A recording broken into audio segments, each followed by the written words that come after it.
As we know, Fujitora is blind. He has two big scars that run across his cheek, over his eyes, and up his forehead. The two scars are angled at the top, and at one point, they cross to form an X-like pattern.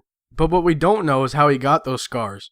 I'm going to be discussing a theory that I came up with not too long ago. This theory is just that. It's a theory. I have no idea how he actually got those scars or anything about his past, but I'm going to try to piece some things together and make some possibilities. This theory is also very difficult to do, because we don't know shit about Fujitora's past.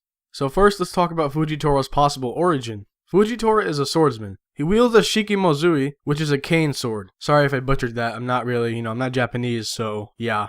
He also wears a purple cloak, or robe, Gaeta sandals, and has white bandages wrapped around his whole forearm. Both forearms, I should say. We don't know if he has more bandages like that around his body, but I would assume he might because of a result of a battle or something, but don't quote me on that one. His getup is unusual because all the other admirals wear a suit and tie underneath their marine coats, but Fujitora is more or less dressed like a samurai. This got me thinking, is Fujitora a samurai, or an ex-samurai, whatever? Now let me add the fact that Fujitora was randomly selected through the World Military Draft and has attained the rank of Admiral.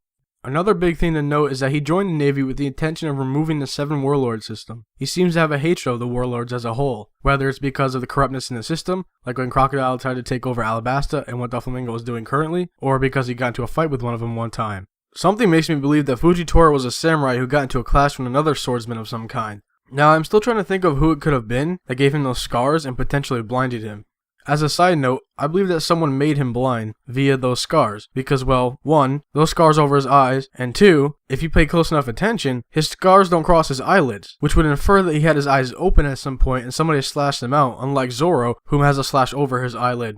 Now this could go a few ways. Did a swordsman or a samurai give him those scars? A warlord, Kaido, or one of his men? Or was it done out of shame? Now, if we made the assumption that someone in the 7 Warlord system could have done that, clashed with him, and cut him, which is why he hates the Warlords altogether, who could it be? Possibly Mihawk? I say it's possible, but I don't see Mihawk doing that. As a top tier swordsman, technically the strongest swordsman in the world, he has pride and honor. I don't see him blinding someone like that. And I also don't see those scars being accidental. They're in the shape of an X, and it looks like someone slashed out the left and slashed out the right really quickly. Well, since it doesn't appear to be Mihawk, who could it be, assuming it's still a warlord? Well, this ties into the most debatable topic in One Piece aside from Blackbeard, the mysterious 7th warlord. I believe that this missing warlord, the one that may have been responsible for cutting off Zephyr's arm, slashed Fujitora's eyes out.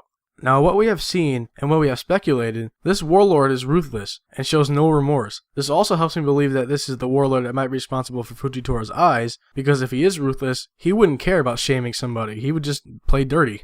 Well, with all that said, what do you guys think? Let me know in the comments. If you enjoyed the video, be sure to drop a like. Also subscribe for more. And as always, thank you guys for watching, and peace.